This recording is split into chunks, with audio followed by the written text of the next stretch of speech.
Netcasts you love. From people you trust. This is TWiT. Bandwidth for All About Android is provided by Cachefly at cachefly.com. This episode of All About Android is brought to you by Ford, featuring all-electric and hybrid electric technologies. Learn more about the technologies Ford is bringing to its vehicles at ford.com/technology. And by Squarespace.com, the fast and easy way to create a high-quality website or blog. For a free trial and 10% off your first purchase on new accounts, go to squarespace.com and use offer code AboutAndroid5. And they now offer free domain registration with annual plan subscriptions.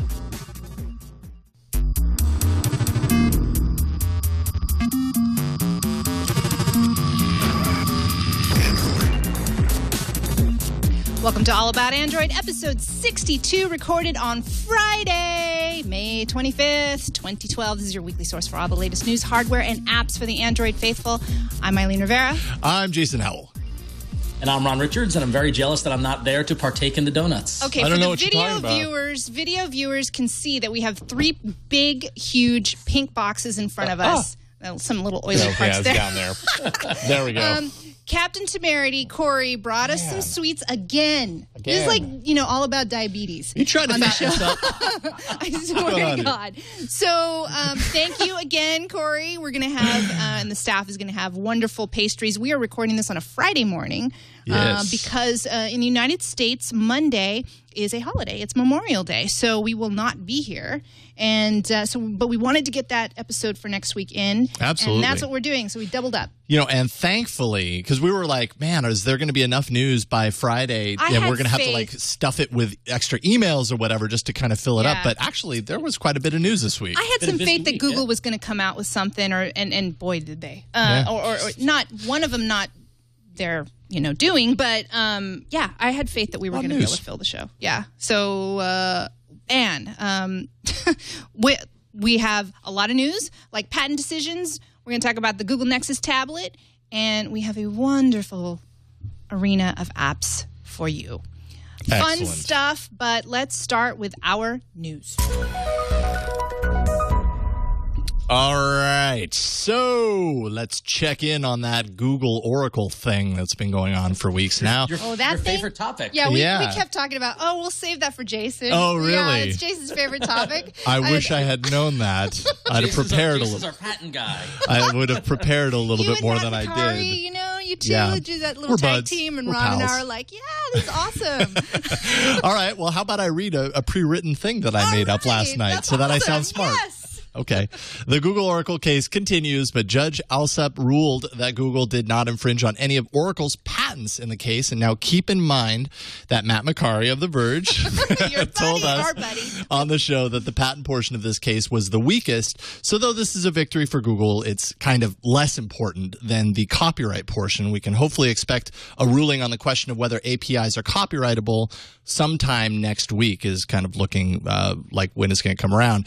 If APIs are not found to be copyrightable, the judge will rule on the other two infringements, and that could be up to $150,000 per infringement. If they are found to be copyrightable, all three infringement counts get bundled into a nice, neat new trial or an appeal, and that means that it can go on further. And we could be talking about this throughout the year. Well, who knows how long. Oh, yay for you. Yes. I'll make a prediction. I'm going to predict that they're going to say APIs are not copyrightable. I'm going to say and the Google same will pay the $150,000 and this will be done. That's my prediction. And there's no legal backing or knowledge or anything behind that. That's just my gut. Yeah. So. I kind of feel the same way. Yeah, absolutely. It's also kind of worth noting, it's kind of funny, Judge Alsup dismissed the jury by saying this is the longest civil trial I've ever been in. Oh, wow. And I don't know if that's fact or if it just felt like the longest civil trial he's ever been. I mean, and aren't asbestos cases takes forever, and this is longer? And I think that's why they're going to make the APIs not copyrightable, because they're just tired of it. Oh, God, please don't explain to me what an API is anymore. Just be done with it. I'm telling you, if I was on that jury, I'd be rolling. I mean, it would be interesting more for me than probably somebody who's sitting there right now. But man, I'd still be rolling my eyes at some point. Yeah, I mean, I have to wonder, even after everything that they've been through. Well, there's smart people on the jury, but it's a certain level of technical knowledge that either your brain, you're kind of open to, and your brain is capable of parsing all the idiosyncrasies of it or not. So I really have to wonder, like, do they absolutely comprehend the depth and scope? I certainly don't, but I'm not on the jury. But it's been an exhaustive case so far, so I hope that's the case. If the justice system works, then they do understand it at this point. So that's that. All right. Well, on Monday we talked about China accepting the Google Motorola mobility deal.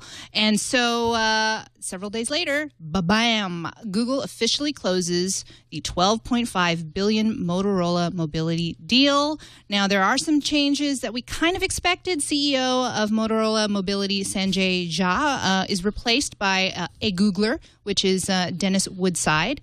Larry Page made a blog post about this. They're very excited, to close this and to sort of move on. And it's interesting because now, apparently, as TechCrunch has reported, Google is planning to launch a listening tour at Motorola to see what the mobile companies what the company actually does. So what would you say you do here? So you would expect some restructuring changes, not just the CEO. There's probably going to be some changes overall with Motorola Mobility, but in the end, they're very excited to close the deal, and it is done. So we'll see changes. Probably, I'm really interested to see hardware stuff come out of this deal. Well, but who knows when that'll be. I guess it's worth posing the question that seems to be brought up all week, which is, now that it's done, what happens to the hardware side? Do you think it's in Google's kind of roadmap to keep the hardware and become more of a hardware type of a company, or was this entirely about patents and, sometime soon or near term they just unload Motorola Mobility to somebody else, someplace else? That I'm not going to make a prediction on until I see one move from Google first. Yeah, they've got to show their hand. You got to imagine that even though they've been waiting for the deal to close, that both sides in these kind of acquisition things, everyone hopes and plans it's going to close. So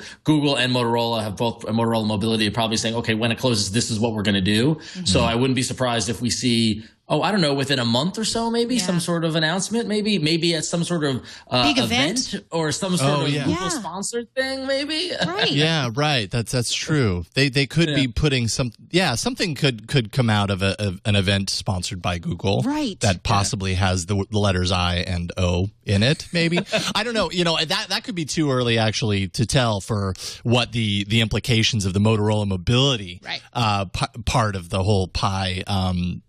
Would be to come out to I/O a month later. Although you're right, Ron, they've probably been talking about the possibilities around this for quite some time. But it really does, like, my gut is that we're going to know a little bit more in about a year's time. I don't think that they get rid of the hardware side immediately. I could see it eventually, but I don't think right now is necessarily the time that they make that decision. They've just picked up Motorola Mobility. They spent a pretty penny for it. Really, the patents are very important to them, and that's going to make an immediate difference, I think, in even the stories that we talk about on the show, because there's been so much patent talk. But the hardware side, I think, really remains to be seen. I would love to see them stay on the hardware side and kind of work to, I don't know, I hesitate to say do something more like Apple, because I don't think that they necessarily need to go the closed route, but I would love to see Google be a little bit closer to some hardware designs and be able to kind of influence that, and hopefully that spreads to the other manufacturers out there. Yeah, I mean they've had their pinky toe in the water with the Nexus. They've partnered with one company and they've sponsored one phone, and it's updated. We had the Nexus 1 and the Nexus S, and now the Nexus Prime. Galaxy Nexus. There you go. I was waiting for you. I was going to help you out there. But so that they've had their pinky toe in the water. But I would love to see them become a little more, not only a leader in the OS, but also a leader in the hardware specs, and saying, hey, listen, these are the phones that we think are optimized for running Android in these various different levels: power user, average user, entry level, and then let HTC and Samsung and whoever else follow their lead. It'd be interesting to see whether they can take, because I think Apple's too closed. We're the only people who make the phones. We're the only people who use the OS. But Apple's a little too open. I'd like to see something kind of more in the middle where Google does lead in the hardware category. Yeah. We shall see. Yeah. Well, but it's they definitely do have a good base to launch from, though, considering that the recent numbers for Q1 in terms of market share, as reported by the International Data Corporation, came out, and they're fascinating. Basically, the long and short of this of the IDC Q1 2012 market share numbers are that Android and iOS dominate the industry with 82% combined of the smartphone market. Of that 82%, they split up, and Android's first quarter market share is 59%, and iOS is 23%. So Android is the clear leader right now in terms of market share on smartphones. What's also interesting from these numbers is that Symbian and BlackBerry are in a free fall, it seems. With Symbian dropping 60% year over year, and BlackBerry dropping 30% year over year. Yeah. The BlackBerry one's the one, like Symbian, that's more international, and we don't really think that much about it. But the BlackBerry one is dramatically dropped. And then what I find interesting is that that everyone kind of pokes fun and makes fun of the fact that Windows Mobile is barely at 3% of the market share. But you compare that to a year ago, they increased 27%. So maybe Windows don't count them out. Yeah, they could be a Phoenix Rising there. I don't know. It's early days for Windows right now, which is kind of a strange thing to say, actually. But for the current incarnation of Windows Phone, it's early days. Yeah, it's really, really early, but it's interesting to see that Android is just dominating, and we all know it's from the mass amount of phones on every carrier. How many different Android flavors are out there on AT&T and Verizon and T-Mobile, and it's interesting to see that while Apple is number 2, it's not that it's a large gap between the two now. So yeah, love it or hate it when it comes to like we talked about earlier in the week, the fragmentation / choice argument.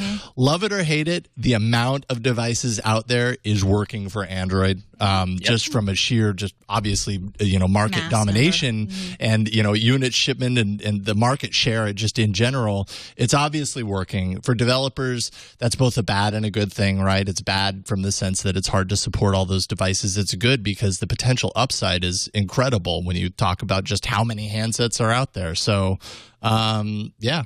Obviously, it's a great thing to see those numbers for us Android fans.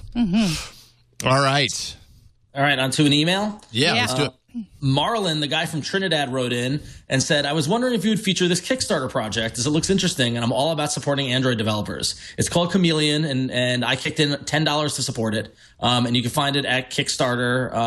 If you go to Kickstarter.com and search for Chameleon, I'm sure you'll find it. But it looks as if this is an attempt to make a better home screen for your Android tablet. So it's almost like an Android tablet-based launcher, home screen type solution. Really interesting to see Android projects popping up on Kickstarter, I think.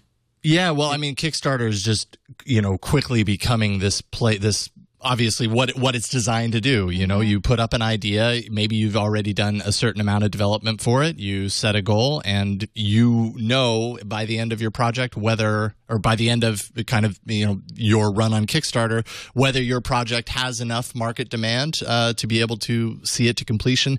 On Chameleon, they've pledged they're trying for $50,000 as their goal. They have 20 days to go, and $31,719 have been pledged so far.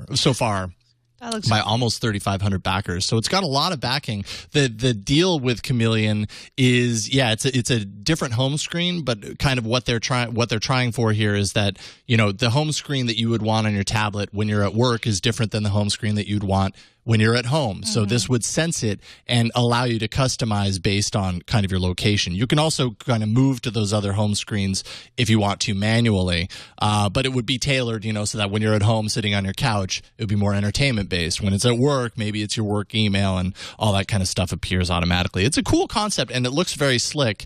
It seems to be getting a good amount of buzz too.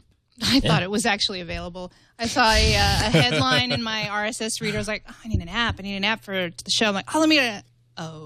This is Kickstarter. It's not available. I was all into it. I love, because when you're on using your laptop or your desktop, you've got multiple windows open and whatnot. And that we've talked about that in the past as far as tablets. The one thing that I'd like to see more is multiple windows. And there are apps that do that now. And I know even Samsung, the Galaxy S3 has their own version of app that I profiled, Stick It. So things are, happening. And I think that is a good move for Android to be able to have multiple windows like that on a tablet to differentiate it from the monster, the behemoth monster. Yep.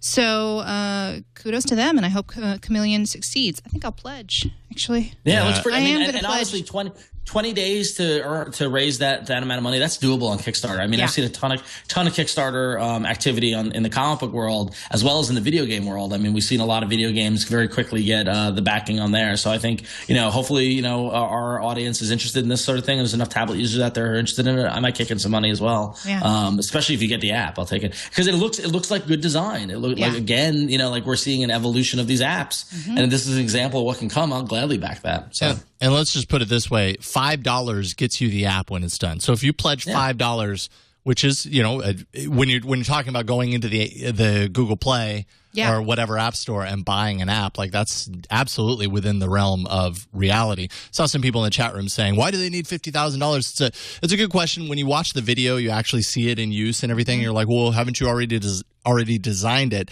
And actually, the is it Gabar Vida is one of the he's the president of Technician that is actually developing this. He kind of explains in his video, like, yes, we've created a version of this, but there's a lot more development that needs to go into it. And $50,000 isn't that outrageous when you're talking about a lot of people pledging $5, which is what they'd pay in the app store, in any app store, anyways. It's almost a way to prepay for the app. Absolutely. In a way, you're prepaying for it, and I imagine if there's a team of developers working on it, what people don't realize is that they've got to eat too. They've got to eat. They got to get all the devices. There's all different kinds of tablets out there. That devices to test on and everything to make sure that it runs smoothly.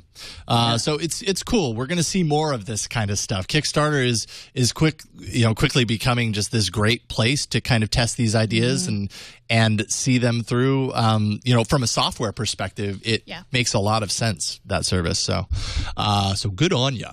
Let's take a quick break and thank our first sponsor, Ford, featuring all electric and hybrid electric technologies. Two new vehicles Ford is bringing its electric technologies to are the 2012 Ford Focus Electric, as well as the 2013 C-Max Energy Plug-in Hybrid. Both models make use of a regenerative braking system, which can capture back over 90% of kinetic energy that's lost in conventional engines due to that heat with friction. The system sends that energy to a battery pack for later use.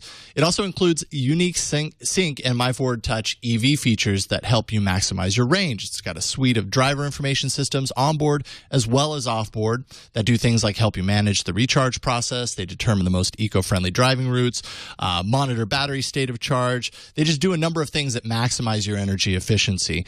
And My Ford mobile smartphone app also allows you to access this stuff on your phone. You can get the vehicle status, such as the state of charge, current range, program charge settings, download the vehicle data for analysis if you want to get really technical with your driving power. So you can do all this stuff. It's got value charging powered by Microsoft, which allows Ford customers to reduce their electricity costs by taking advantage of off-peak or reduced rates without a complicated setup process. It fully charges in 3 to 4 hours through a 240-volt home charging station. This is a Leviton charging station. It's recommended by Ford, and they're available through your dealer.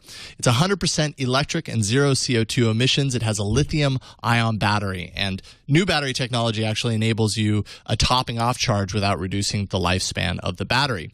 So, availability. The 2012 Ford Focus Electric, that's available for reservations now. The 2013 Ford C-Max Energy Plug-in Hybrid is coming fall 2013. All these specifications are subject to change with the actual production vehicle, but you can always learn more about the electric technologies Ford is bringing to its vehicles if you go to Ford.com/technology. Ford, thank you so much for sponsoring TWiT as well as All About Android.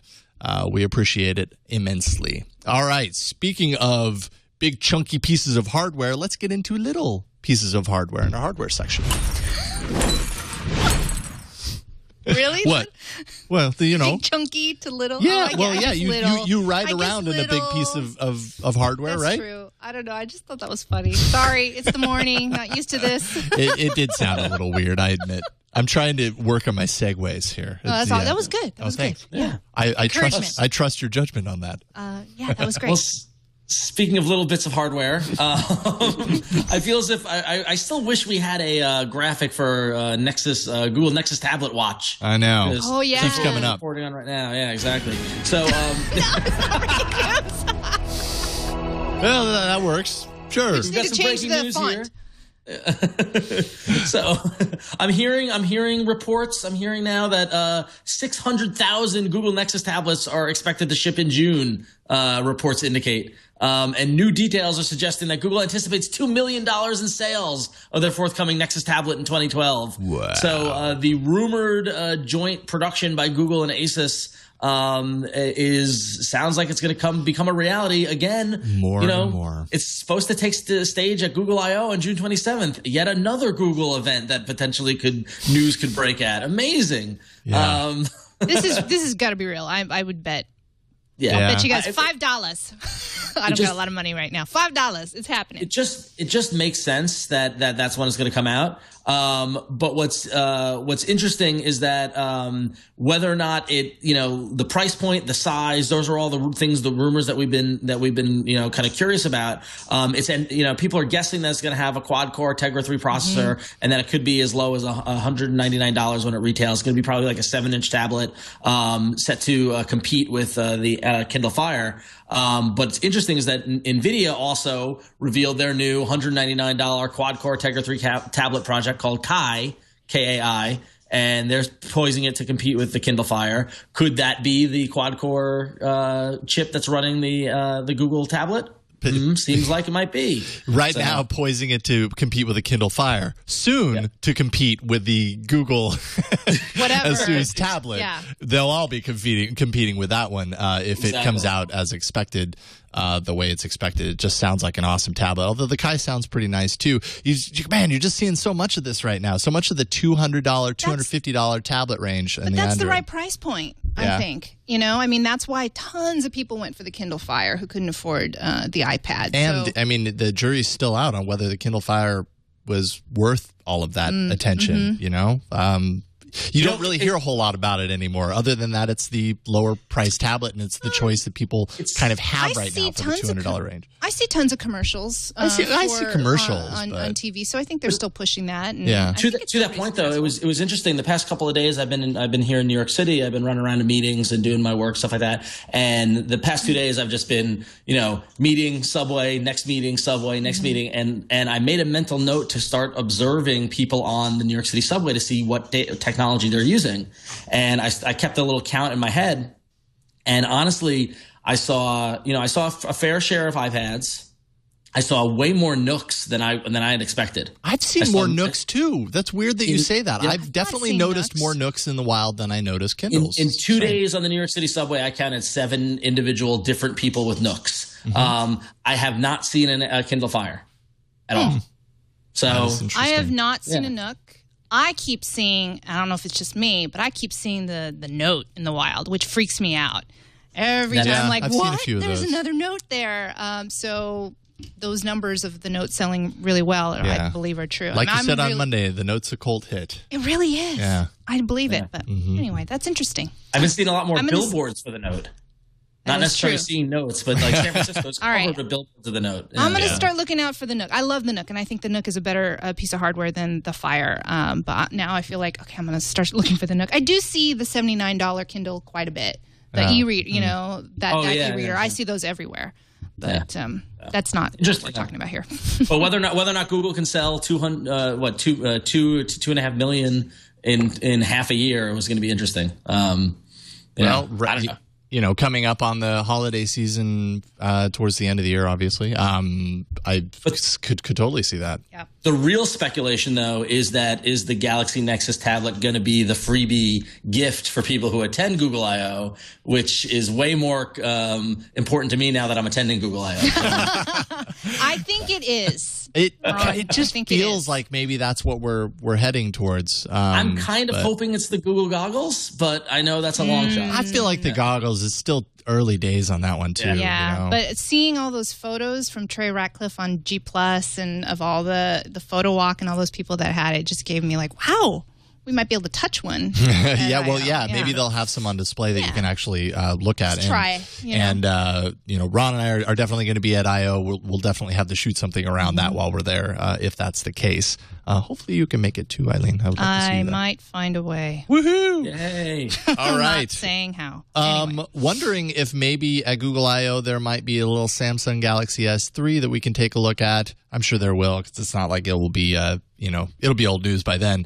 But available June 1st for those of you that are interested in getting your hot little hands on this right now. Amazon is taking pre-orders for that phone, the Galaxy S3. Yes, you too can order your own unlocked international version of the device for a paltry $800. That lands you a 16-gig SIM-free version of the phone that will not be compatible with LTE because it's the international version. As well, Verizon and Sprint are completely out based on compatibility. It can make calls on T-Mobile, so if that's all you want to do with your phone and operate it on Wi-Fi, go for it.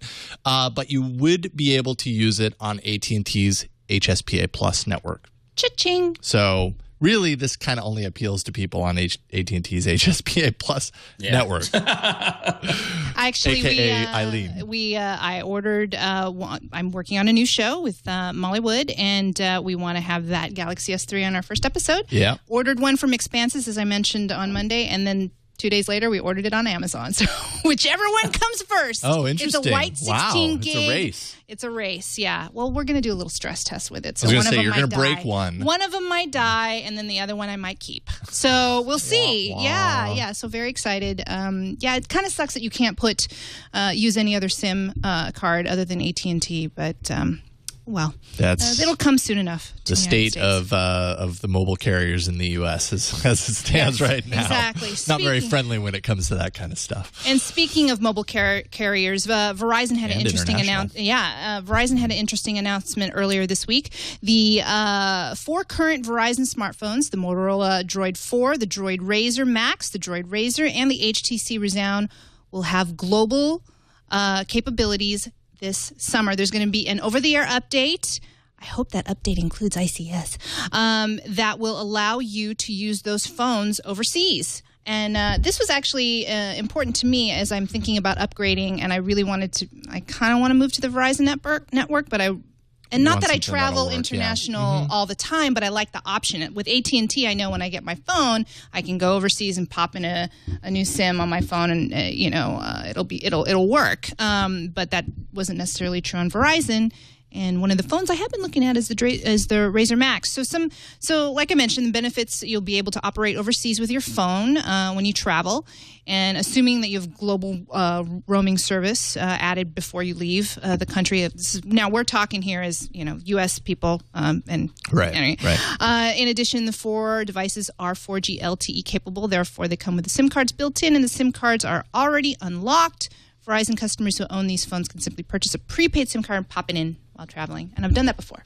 Nice. Yeah, that would be nice. I mean, I was in the Philippines. Right? Yeah. And I mean, you get around. Yeah. Like I had Wi-Fi on, and you'd actually be amazed nowadays where you find Wi-Fi. You find Wi-Fi all over the place. So it wasn't like I was completely lost. If I wanted to make a call, even with Google Voice, I was like, well, I have Google Voice. Doesn't that go over Wi-Fi? And I guess it doesn't. It still requires some sort of firm phone connection. Yeah, you call Google, and then they make the call for you. Basically, that's how it works. I see. So it wasn't a true Wi-Fi situation. I'm sure I could have found some sort of voice over IP solution if I really wanted to. But hey, I was on vacation. Come on. I'm just gonna enjoy my Wi-Fi and post pictures to Facebook. That's about all I did with the Wi-Fi. So, anyways, it would have been very convenient because there was a lot of coordination going on, and when you're out and about, that gets difficult. Right. But so that's cool. So let's take an email. This one from Jeff Rash says, just thought you'd like to know that the S-Voice APK has been modified to always pass the Samsung Galaxy S3 model info, and it's working fine right now. I really did mean to install this on my phone and get it working. I just ran out of time and I wasn't able to do it. But I was contacted through Twitter and, of course, this email by a few people saying that Samsung's S-Voice, the voice kind of command system that we talked about a few days ago on Monday's show. Oh, do you have it? Did you update it? It doesn't quite work for me.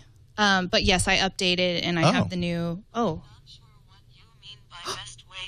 voice command system ever talk about it, did you, on Monday show? So it caught me. Last night I tried this and it didn't work.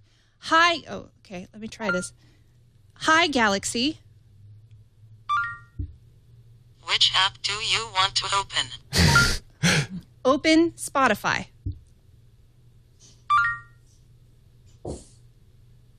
Thinking. And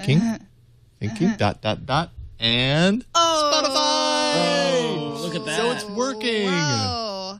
Okay.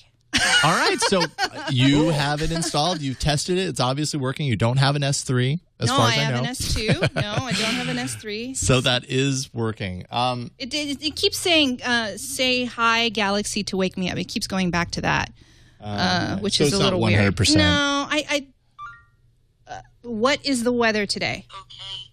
What time? Okay, so it's not 100% perfect. But it's there. But it's and you can accessing the network, which is something that Samsung had tried to block. So there is a way around it right now. So there you go. Okay.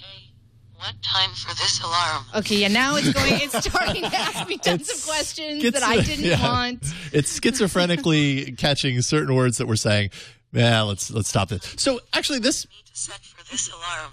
Galaxy, shut up. Okay. There we go. I'm going to turn it off. This kind of actually, as I was getting coffee this morning, I was kind of thinking about voice commands and all this kind of stuff. And I saw someone walking down the street with an iPhone. I'm pretty sure that she was trying to get Siri to do something, and it wasn't obviously working for her. And I got to thinking about this. I think my prediction on the TNT show, if I remember correctly, for 2012 was that voice commands was going to be a bigger deal this year, which is kind of a no-duh comment to make. But I think my outlook on voice commands is kind of changing. It's got to work every time. For everybody to want to use voice commands, it's got to work every time. Because the thing is, you're using voice commands because you want it to be more convenient for you, right? You don't want to have to go through the steps, that might take longer for you to do an action. So you need to have the confidence when you open up a voice command thing to know that the first time that you do it, it's going to do exactly what you tell. On top of that, I think that voice commands is not going to be a super, a big force until we don't even have to push a button to tell it to listen, until it's listening all the time. And that's not going to happen until our battery technology is better. Because if it can listen all the time, then I can give it the command that I need. It's going to go right into it. That saves me the step of trying to unlock it, hit the button, wait for it, and then say my voice command. By the time all that's done, I could have just opened up the email client. You know what I mean? Like, it doesn't save you any time. So I think we're way off with this voice command thing. It's a fad, and it's early, hopefully it's in the right direction, but it really just seems to hit these hurdles. It's just not worth it. Well, we'll see how it responds on the Galaxy S3, which that voice is really meant for. Yeah, that's true. That's true. But I just mean in general. Anytime I've used voice commands, they're neat and everything, but they never work 100% of the time, which is why I don't use them. Yeah, I almost never use them. I want to try and use them more for dictating emails, long emails, because sometimes I'm just typing and I think, God, I could have said this faster, and hopefully it would have really dictated and corrected it. But I just never think to do it. Yeah. Well, I've been trying to use it for like text messages and things like that, especially when I'm in the car, because when I don't want to be typing, I actually find it takes longer to go and correct what it thinks it hears. Because you're copy editing after the fact. Yeah, exactly. And honestly, like moving the cursor around and changing text and stuff like that is a pain in the butt, especially when you're driving. So true. It's much easier to write it accurately. Does someone do this a lot while driving? I mean, it would be if you did that sort of thing. Hypothetically, so I would imagine. I completely agree, Ron. Yeah. When you do the voice dictation, it's good for short text messages. I actually use that pretty regularly, voice dictation on short text messages. But you get anything longer than a short little blurb. And you're right, you spend just as much time editing it, if not longer, which is weird. It shouldn't be that way. But. Just a little breaking. That Galaxy S3 that I mentioned earlier from Amazon has shipped. So breaking news. we are going to have to wait a week and a half before we see it on the show. I just got an email. It shipped. Estimated delivery date, though, is Friday, June 8th. But that's still long before we would get it here in the U.S. So that is exactly the date that we want it. Oh, my God. So exciting. White, 16 gig. Okay, anyway. Yay! Well, that's cool. Shipped, and it's going to take 2 weeks to get to you? I know. We'll see. I bet you get it before then. I bet we do, too. Oh, my God. That's cool. Okay, great. All right, let's move this boat along. We got a hard out at 11. Let's move on to apps.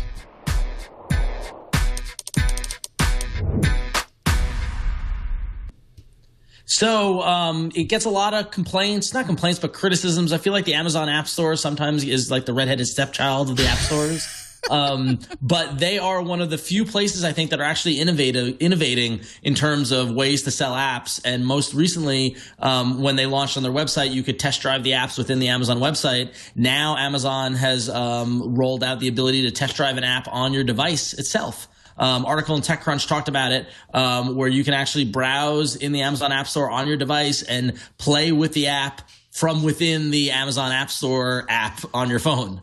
So if you don't want to take the time to install an app and then decide to not use it and uninstall it or whatever, you can test drive it within the Amazon App Store app, which is pretty cool, I think. It's kind of like an emulator inside of the app almost. You know? But quite literally you're playing it off the S2 servers from what I understand. Yeah. So it's not like installing on your device, you know? Right. So Amazon's trying to do different stuff. I gotta commend them for that, for trying to innovate in this world of trying to sell apps. Whether or not it works, who knows? I realized the other night that I actually haven't even installed the App Store on my new phone. So I was just about to say they kind of have to try new things just to give their App Store, you know, a leg up over the big competition in the Android space, the Google Play. This is a really cool feature.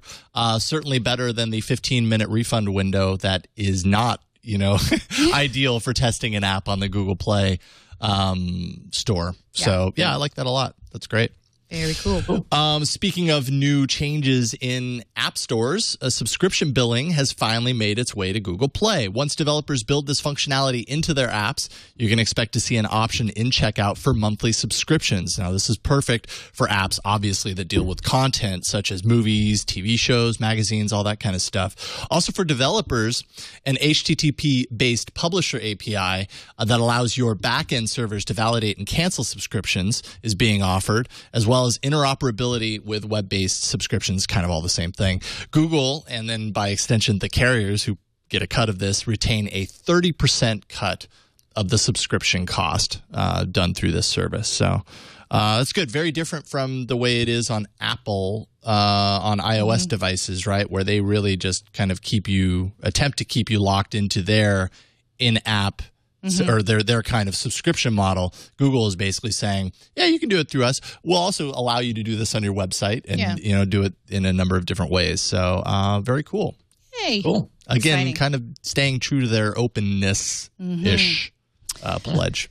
Let's move on and talk a little bit about the new update to the Google Plus Android app. A couple weeks ago, we talked about iOS got that fancy schmancy new update. Well, Android has it now, and the key difference there is that we can actually, now I'm showing this, if you're watching on video, I'm showing it on the tab, which is a little different, right, than on the phone. Yeah, do you want to show it on your phone? I had heard that on the tablet it's a little crazy. Well, see, now I haven't seen it yet on the tablet. First of all, the one thing that's very different is that we could actually start hangouts, video hangouts with your device. I've heard people are loving that. Yeah.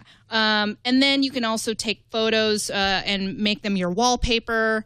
Like if somebody posts a beautiful, there's so many photographers on G Plus who post a photo, you can make that with a few easy steps your wallpaper on your phone or your tablet or whatever. But yeah, so if you're watching the video, I'm showing it on the Galaxy Tab 7 2.0, and then I've got it on the phone. Now here's where it's optimized better for the phone, and you've got the Galaxy Nexus, which is great. Oh, we don't have the HDMI thing working? No, it's not working. Darn it. So what do we think? This is exactly what it looks like on iOS, and you still have the ice cream sandwich sort of swipe left and right. Now when you tap on an article, it opens up. And that's what it looks like. Yeah. Okay. Yeah. So does the tablet support landscape, or is it always in portrait? I think it. Good question. Looks like it goes landscape as well. Look at that. But it just stretches. Yeah, it doesn't really. It doesn't look really great because it's not quite optimized. It doesn't. Yeah.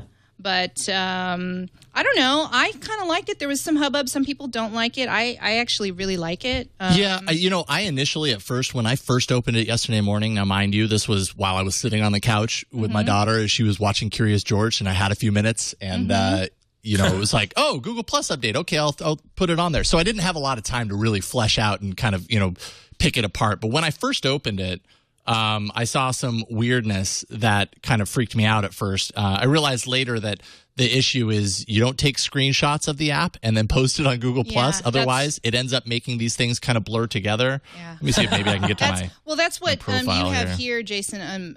Hey, Chad, if you take my screen here, you could see that's exactly what Jason Yeah, so you see that there. overlay. I saw that in my stream. That was like one of the first things I saw. Ugly. You thought that's horrible. And I was like, what are you talking about? This is horrible. Didn't their designers catch this? I later found out that it was because somebody was taking a screenshot and posting it. And as you see, Google Plus takes any picture that's associated with the post and kind of makes it part of the post. Right. So it just made it look really funky. So that was kind of my bad. Overall, though, the more I've used it, the more I really like it. The main problem I have with it right now is that things like, let's see if I can find a good example of this, but when you have certain like brighter images, the text overlays over the top. Actually, this Google one is a perfect example of it. You can't read that bottom line. And so it becomes hard to read. What I've noticed, though, is down at the bottom, you see these little call outs like the comments and the likes on the right-hand side. They have a drop shadow. If they added a drop shadow to that text, at least a little minor one, it would help it to remove itself a little bit more, and I bet it would pop a little bit more. That's really the only thing that I kind of complain about, because it's hard to like it feels noisy initially. Like I used to be able to open up the app and scan through and go, okay, that looks cool, and click on it. Now I kind of have to focus a little bit more because I'm parsing the separation of the image and the text on top. But I think you kind of get used to that. I like the design choice. I think is this new too? So when you go when you see a post, you can just hit the number and then you've plussed one on the right without having to open up and hit +1. Cool. Is that new? That is new. Yeah, that is new. That's new, right? Yeah. So there, look at Becky. +1. Oh, there, I give her 63 +1. I think comments are a little different. Comments you have to open up and actually. I think I was really impressed by it. I thought it made it really pretty. It gave it that little kind of like Flipboard-esque, using the photos to make it really more visually kind of compelling. But like we're saying, not being tablet optimized. And also, I just think the top navigation, the swiping from the left and right, I feel as if there's still some more stuff that could be done. I was really impressed by, and I should have mentioned it to you guys, we should have put it in the rundown, but the recent Evernote update that came out. Oh, looks so good. Isn't it so good? And they're using do you have it installed or no? I got to find it. Yeah, I think I have it installed. They're using a really clever navigation method that's kind of similar to what Facebook did with their Facebook app with that left pane. You can right there. So you can navigate there and then you swipe left and right to go through the content. Like I would love to see that in like the Google Plus app where I can go to profiles, go to the various Hangouts, use that as a navigation, and then let the content flow on top of it. So exactly. Yeah. So kudos to all these new design choices. All right, moving on to email. This is from Amy. Hey, AAA crew, I learned about one of my favorite photo sharing apps, Lightbox. I like Lightbox too. From you guys a few months ago. Now the big kid on the block has bought them out. Facebook. Their whole team has been hired by Facebook, and they're closing up shop on June 15th. Wah. They are wisely providing... So they bought Lightbox and Instagram. Interesting. And then they launched Facebook Camera yesterday. Weird. They are wisely providing a download link for users on request, so you can download your photos. Like other sad and disappointed Lightboxers, I downloaded many photos and then uploaded a new message to friends and followers with information on where they could find me. It turns out there is a pretty big migration over to StreamZoo. I've been pitched many times StreamZoo. I'm sorry that I haven't talked about that app, but it is a good one. And I'm one of the migrates. StreamZoo offers an interesting spin on a photo sharing service. It's got the usual filters and sharing features, not to mention easy to follow hashtag feeds and simple user search. It was easy to find my fellow Lightbox transplants by searching their usernames and the tag pound Lightbox, but there's also badges and a point leader system, and the website has tons of functionality, a welcome change from Instagram. So that is Amy's recommendation. Check out StreamZoo in the App Store if you are one of those Lightbox refugees that refuses to go over to Facebook, and we can't even use that Facebook Camera app because it's only for iOS. So whatever. So yeah, StreamZoo. Check it out. I have it installed. I haven't used it a lot, but yeah, it looks very similar. Look at those filters. That looks very similar to Instagram and other, like apps as well. Oh, look, there's emoji. There's emoji. Interesting. Oh, you can put emoji in without having to have an emoji app on your keyboard. And popular photos and tagged photos. I like all of that. So we'll check that out. StreamZoo. It's free in the Google Play Store. I think we are going to take a quick break and thank another sponsor is Squarespace. This episode of All About Android is brought to you by Squarespace.com, the fast and easy way to create high-quality websites or blog. What's your website? JasonHowell.net. JasonHowell.net. Ron? RonXO.com. And I'm EileenTV.Squarespace.com, which I can change because, well, I'll get to that in a minute. Squarespace.com has, again, easy to use UI for creating and managing a website or blog. And this is why I can change EileenTV.Squarespace.com. Recently, they started giving out free domains on all annual plan customers so that you never have to pay for a domain or worry about hosting it. It's all conveniently integrated when you sign up and requires zero configuration. I don't know what I'm waiting for, by making domain selection and mapping completely seamless. And even if you decide to cancel the service, the domain is yours to keep. Oh, I got to think of a really good domain. Let's see. There's 16 subscription plans, and they've got reduced pricing. There's now standard plans for as low as $8 per month. I think the high plan, which gives you like unlimited bandwidth, is $16 a month. It's pretty cheap. It's optimized for both beginners and CSS experts, featuring developer-friendly CSS editor that allows you to pop out the entire window in full screen, colorize, code, undo, find a place. You can do tons of stuff. I mean, the design on Squarespace is so easy. I know HTML a little bit. I'm not very good at CSS, but I was able to kind of map out something, and I like to change it constantly too. Mm-hmm. And there's tons and tons of templates there that you can choose from. There is the apps. I love the Android app. I've gone on the fly and posted pictures on the fly there too. When you're talking about design, they have so many fonts and beautiful templates to choose from, and you can move and export from WordPress, Blogger, Movable Type, and TypePad really, really, really easy. There's a really great support team that's available 24 hours a day, 7 days a week. I know that I have emailed support for one of my blogs, and they came back to me within minutes with, hey, got your message, and we're looking into that. And then probably within maybe 2 hours, I was done, and my inquiry, which wasn't so outrageous, was solved. Yeah, so, not to mention they have a very active kind of forum through the site with other Squarespace users kind of sharing tips and tricks.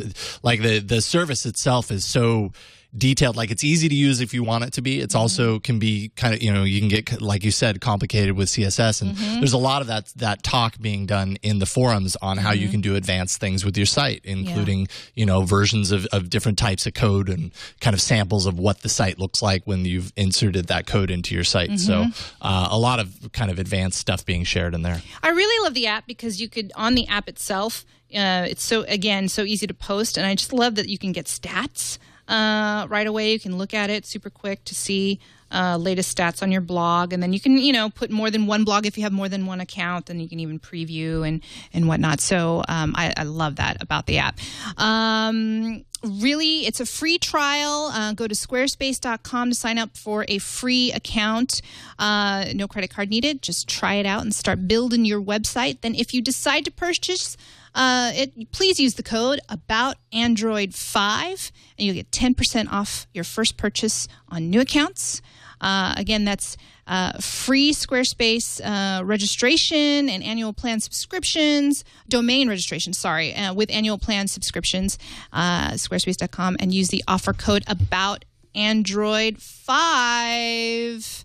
Hey, what was the website from last week? We got, I think it was Josh who made our Who's Winning Now on Squarespace. Oh, right. I'm trying to look that up right now. Yep, it is, I saw that last week. That was cool. Who's Winning AAA.squarespace.com. Yeah. So let's pull that up really quick. Do you have that, Chad? Who's Winning AAA.squarespace.com. He made it really quickly. He made this site really, really quickly on Squarespace. And there you go. Now he's tallying. I love Yes. it. I love how he's corrected 3 enter, 1 lives. I know. We know 3 enters. So there you go. Squarespace.com. Thank you so much for supporting All About Android. Yeah, Really appreciate love the support. Squarespace. Yep. All right. Without further ado, speaking of who's winning AAA, let's jump into the arena. 2 enter, 1 lives. Android Arena. That segue, a little bit better. That was, see, little it's better. progressively better, Jason. It's See? awesome. I keep improving. It's too bad, though, that we had to have the bomb on last week's show. Oh, did he win? He won! Camcard wins with 42% of the votes. Jason Applebaum will be very proud. I got an IM from him yesterday saying it's kind of crazy that a $12 app could lead. I think this further kind of proves my thought, and I think it may go a little counter to your theory, Ron, of apps in the arena, which is that it doesn't matter what it costs as long as it's a really good app. Absolutely. Camcard. Because people are they're just voting. They're not actually saying yes, I bought it. Yes, so I wonder exactly. how many of these 200 people actually bought it and are going to use it versus them saying, "Oh yeah, that beats the other 2." Yeah, good question. Interesting. Absolutely. No, I think you're right. I think you're right. It's one thing to put your money, where your mouth is. It's another thing to say, oh, that's just a cool app. And that's kind of the beauty of the arena, I think. Camcard wins with 42%. Double Twist Alarm, my app, comes in second with 31%. And Zombie Smash, Eileen's app, comes in third at 27%. It was actually pretty close for the majority of the race. Camcard did come out ahead, obviously. But yes, that's also the sign of a good arena when people are torn. When it's a little more even. And I've said it before. Whenever the guest comes on, I'm more than happy to concede a win to them. So wait. So who's winning? So that changes, Josh. So now the guests are tied with me. Actually, oh no, wow. The guest is tied with Ron. Oh boy, you don't want that to go any further. You got to stop that one before it gets out of hand, Ron. And maybe you will this week with your app. Maybe I will. That's a good segue. I like it. Bravo. Good job there. All right. So my app is a game this week, and it's a game that I was looking for new games to try out and play, just because I feel as if I don't game as much as Eileen does or some other folks, and I was like, well, let me see what they've got to offer. And I downloaded this game. It's called Panic Flight, and it's free in the Google Play Store. And when I first downloaded it, I hated it. I absolutely hated the game. Okay. Basically what it is is it's you fly a plane, and the way you can we're both playing Panic Flight. Sorry. Cool. Okay. I didn't realize you were pulling it up. All right, you got it. So the way it works is there are different types of planes that you can buy. It's one of those games where you can like upgrade and you can level up the things you use. You get missions, so it tells you, if you learn how to fly this plane, you'll get a reward of this amount. Hit the close button at the bottom. Oh, yeah, there you go. And so there are a bunch of different planes that you could buy or that you could you unlock as you play. Tilt it just a little. You got a glare going there. Yeah. So you go to the first plane that's unlocked, the red one. So move to the left. Yep.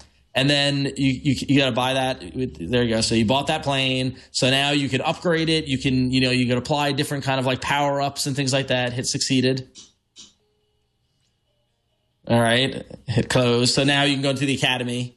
And it does have a great training module where it teaches you how to fly the plane and how to play the game. And then once you get into the missions, there's so you put your finger on the screen, and whether you pull it up or down, that directs the plane. So the plane's always going to the right, and it's whether or not you make it go up or down, and how you control it. And so that the woman, the stewardess there on the left, is really annoying and kind of gives way too much information. And it was really hard to get the hang of it flying the plane. But once I got the hang of it, it became so addictive, and it is all I play now. Once you learn how to fly the plane, you get all these different missions where you have to collect coins. You have to avoid the clouds. The clouds slow you down and they eat up fuel. And there are all these other little you get a challenge to do 3 loop-de-loops, and so it's kind of annoying in terms of getting up to speed on it. But once you start playing it, it is a blast, and the challenges are actually attainable. You can actually do them. Like you can achieve them. And I find myself going back to the levels, trying to do better and getting better scores. And there are so many other different dimensions of what you can. There you go. There are the coins. So now you can get the coins. But so I'm there's out of the fuel. How do I get fuel? Am I just going to die? Well, no, you keep going. Just as long as you don't hit another cloud, you'll be okay. Oh, okay. And later on in the game, as you're flying, you can pick up packets of fuel, and so that helps you with the running out of fuel problem. Okay. So there are a bunch of different dimensions on how playing the game. There's the initial just steering the plane and getting from point A to point B. There's earning money. There's earning rewards. There's upgrading planes. There's buying different planes, unlocking different routes. And what they do is they set it up like a commercial airline. So like you unlock, San Francisco to Los Angeles, or Osaka to Tokyo, or London to New York. And so there you go. I think you can now go back to the red. Mm-hmm. Yeah. So now you're starting to get missions. So if you go down, you see the missions at the bottom. Shoot. So that's those are the upgrades. I'm like wanting to upgrade missions. Okay. Yeah. Here we go. Ooh. So now, so now you can do Paris to London. So now that's. Okay. So that's a specific distance you have to get like 200 and some odd miles away, and there are all these obstacles and clouds in the way. But you see up in the top, it's counting the number of coins you get. It's counting how long it takes you to go. So that's a little fuel thing, so you can pick up fuel. Oh yeah. I'm stressed out, Eileen. I'm stressed out. You're stressing me out. Dead. Oh, man. So sorry. Okay. First off, incredibly frustrating. After you get the hang of it, completely addicting and a ton of fun. And for free, you can't really go wrong. It's got great graphics. It's got great sound. It really feels like a true like Game Boy-esque like game, not just a game on my phone. It feels like a game made for the phone. So I'm super impressed by it. And it's been a ton of fun. And that video probably is going to show better off than Eileen tried to play it after learning it. Terrible. Yeah. Sorry. Yeah. It kind of has like a bubbly kind of old school Namco feel to it. Yes, absolutely. Absolutely. And like I said, with the upgrade stuff and with the missions and with all stuff like that, there are just so many other different ways to play the game. There are little challenges in each map. So as you're flying the route from London to Paris, it might say, quick, there's a thing called cloud surfing where you run along the top of clouds and it gives you a little boost. It'll be like cloud surf for 10 seconds and then you get more of a bonus. There's aliens that attack. There's like a lot going on. Yeah. Aliens? Ooh, I like that. Yeah, every now and then aliens attack. Yeah. So it's fun. It's a fun game, and it's very very classic video game style. So it's totally free, only on Android. So yeah, check it out. Right on. That's great. That looks actually like a lot of fun. All right, Eileen, you are up next. I also have a game. And it's something that I picked up very recently, and I thought, I'd heard about this, and I'm not sure if I just didn't have time. And once I started playing it, I was also addicted, which is why I'm showing you. This game comes from Microti Limited, and they are the same makers who did They Might Be Fed. I featured that platformer game months ago, and I loved it. I finished it, loved it. This one is called Tree Maker. And again, it's a casual puzzle game with 3D graphics and whatnot. And basically, you travel through various different worlds, and there's physics involved, and swinging, and ropes, and platforms. And basically, what you need to do is make trees while you swing your little guy. Kind of looks like a little android guy with crazy arms. So I'm gonna go ahead and launch the game. It is free in the Android marketplace. Do I need to do my brightness a little more? Let's see here. Maybe not. But it's a really fun swinging game. It kind of, when you move from level to level, it's very a la, Angry Birds looking kind of thing. I've unlocked, there's the tutorials here, episode 1, I'm in episode 2, and it keeps going and going. Got different worlds here. I think the only complaint is that there needs to be more levels. That always happens. So let me just show you level 1 or episode 1, level 1. The basics of this. It's a little glary here. There's your guy. Doesn't he look like the face is a little androidy? And what you do is you kind of swipe up to have his arms swing, and you need to get, and then you tap down to get there, down to the next platform, and you create a tree. And you got to avoid anything that's a different color than white, because that will kill you. If my little tree guy had gone to the red here portion of that platform, he would have croaked, and that would have been the end of it. So what I'm going to do now is complete, and you can kind of pinch and zoom to see what you're working with. What I need to do is get him here to create another tree. So I'm going to take his arms and kind of swoop up and swing And then as soon as he gets tap, and there you go. I have completed a level. And it goes on and on and on. And the levels get harder and harder. I'm actually at a level right now, which is kind of difficult for me. I think I'm going to go back. Well, let me pause. Let me go here. Where am I at 4? Okay. I'm not very good at this. So every level or every episode looks different. So here we've got blue in the background if you're watching the video. And again, beware of the blue. And there are some platforms where it'll bounce you up. Along the way, you collect some points here. So let's see. I'm supposed to go up. Aha. And then, oh, crap. Now I don't know what I'm doing. Okay, see, and that's how you die.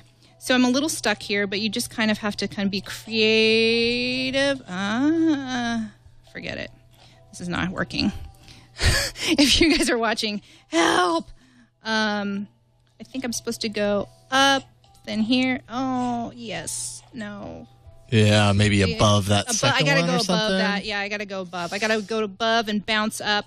Oops. As you can see, and then go up there and whatnot. Yeah, this is a hard game. I actually played this on one of my flights. Yeah, and it took a little chunk of my time. Took a little chunk of your time. Did you have fun? But what I like about it? The music is very soothing. Yeah. You've got it's very pleasant to kind of listen to, and you're making trees. I was impressed just kind of by like when you leave, you see a little tree start to grow. Just some of the animations in it are really cool when you kind of focus on what exactly is going on, and it's not the forefront of the action necessarily. Right. It's just kind of visual candy, behind some of the action. So very atmospheric. Yeah, very atmospheric. Yeah. I like those games. Like Osmos, that tree which suddenly grows, and which I profiled several weeks ago. It kind of fits in my wheelhouse of kind of atmospheric games that I really like. So this is Tree Maker. It's available in the Google Play Store, and it is free. Cool. Excellent. Tree Maker. Check it out. Check it out. All right. I'm going to try and talk about my app because I'm realizing the second I try and click into settings, it shows all of my email addresses. Oh, no. So I'll have to be creative and whatever. But and I do realize that I've done tasks style apps probably 2 or 3 times in the past. Yeah, but there's so many out there. Maybe there are a lot out there, and I'm also constantly trying to find. The last one I did was any.do, and I love it. Design-wise, I love it, and it's a lot of fun to use. My one complaint with it is that you have to manually sync to Google Tasks. It doesn't automatically sync. So I found an app called Tasks, and it's probably best if you search for Tasks, Team Tasks. Team Tasks is the group, the developers of the app. But if you just search Tasks, you might not find it because it's kind of has low installation numbers. There's a free version which is ad supported but fully functional. There's also a 99-cent version that is ad free. And the deal with this is that it's a tasks manager with Google task syncing at its core. So essentially, when you enter in a task, it immediately syncs to Google Tasks. And that's something that I really appreciate having because I don't want to have to remember to go in there and hit sync. Aside from that, they've done a lot to work in all of the ice cream sandwich design language, as they put it, to make it ice cream sandwich friendly.